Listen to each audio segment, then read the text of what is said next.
మంచి tasty meal maker pulao కోసం గిన్నె పెట్టుకొని స్టవ్ వెలిగించుకుందాం. అందులో కప్పు వాటర్ వేసుకోవాలి. తర్వాత అందులో మిల్ మేకర్ని యాడ్ చేయాలి. కొంచెంతో వీటిని మిక్స్ చేసుకోండి. తర్వాత ఇవి ఇలా పొంగొస్తున్నప్పుడు ఒక్కసారి కలిపి దించి పక్కకు పెట్టుకోవాలి. వీటిని జాలి గంటలో వేసుకోండి. ఒక గ్లాస్‌న్నర బియ్యాన్ని తీసుకున్నాను నేను బియ్యాన్ని ఇప్పుడు వాష్ చేస్తున్నాను. మీరు మీకు సరిపడా రైస్ను మీరు పచ్చిమిర్చిని కూడా కట్ చేసి పక్కకు పెట్టుకోవాలి. తరువాత ఉల్లిపాయల్ని కూడా కట్ చేసుకోవాలి. ఇలా పొడవుగా ఉల్లిపాయల్ని కట్ చేసుకోండి.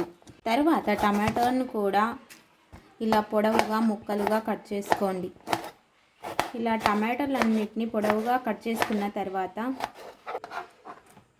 తర్వాత కొత్తిమీరను కట్ చేసుకోండి. పుదీనా కొత్తిమీరను రెడీ చేసుకున్నాం. ఇప్పుడు డైరెక్ట్ ప్రాసెస్లోకి వెళ్దాం. స్టవ్ను వెలిగించుకోండి. వేడెక్కాక అందులో ఆయిల్ వేసుకోండి. ఆయిల్ వేసుకున్న తర్వాత 1 టీ స్పూన్ గీని కూడా వేసుకోండి. ఇప్పుడు ఇందులో స్పైసెస్ యాడ్ చేద్దాం.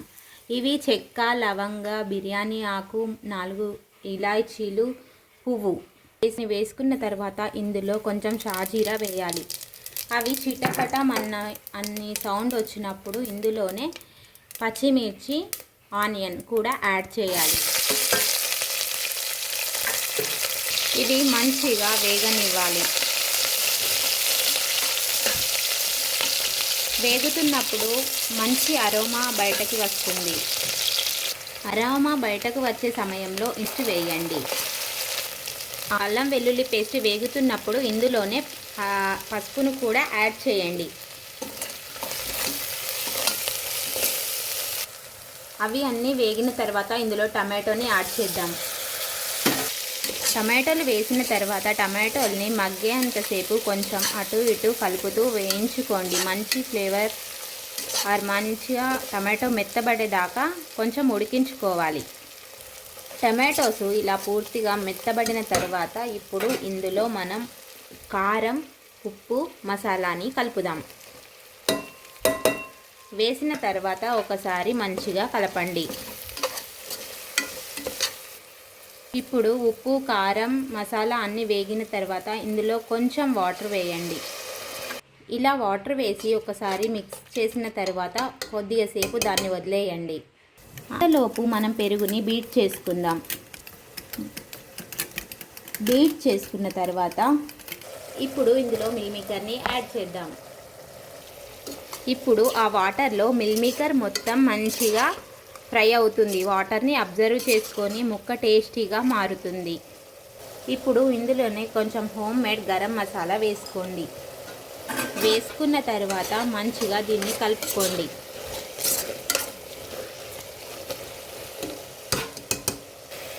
తరువాత చిలికిన పెరుగును ఇందులో వేసుకుందాం. వేసుకొని వీటిని కూడా మంచిగా మిక్స్ చేసుకోండి. ఇప్పుడు ఇందులో 2.5 గ్లాస్ వాటర్ వేసుకుందాం.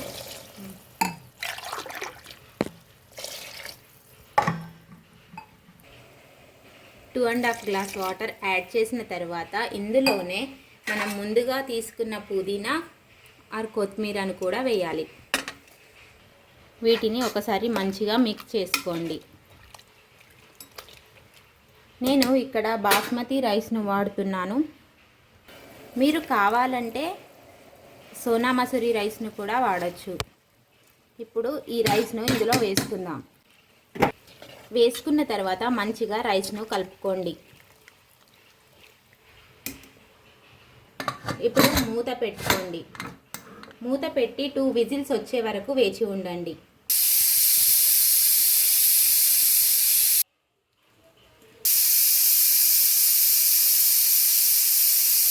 స్టవ్ బంద్ చేసిన తర్వాత 10 నిమిషాల వరకు అలాగే వదిలేయాలి. 10 మినిట్స్ తర్వాత మూత తీసి చూస్తే మిల్ మేకర్లు మొత్తం బయటకు వచ్చి చాలా అద్భుతంగా కనిపిస్తుంది. తింటే అద్భుతంలా అనిపిస్తుంది. ఒక్కసారి ఇంట్లో కూరగాయలు లేనప్పుడు ఇలా ట్రై చేసి చూడండి. ఒక్కసారి ట్రై చేస్తే మళ్ళీ మళ్ళీ చేసుకొని తినాలనిపించే అంత గొప్ప రెసిపీ. మీకు ఈ రెసిపీ కనుక నచ్చితే లైక్, షేర్, సబ్స్క్రైబ్ చేసుకోండి. ఒక్కసారి చూడండి ఎంత బాగా వచ్చిందో పులావ్. స్మెల్ కూడా అదిరిపోతుంది. ఇది రైతాతో కానీ దేంతో తిన్నా అద్భుతంగా ఉంటుంది. ఒక్కసారి చూడండి ఎంత బాగుంది. రైస్ కూడా ఇలా పొడి పొడిగా వచ్చింది. మీరు అబ్జర్వ్ చేశారా?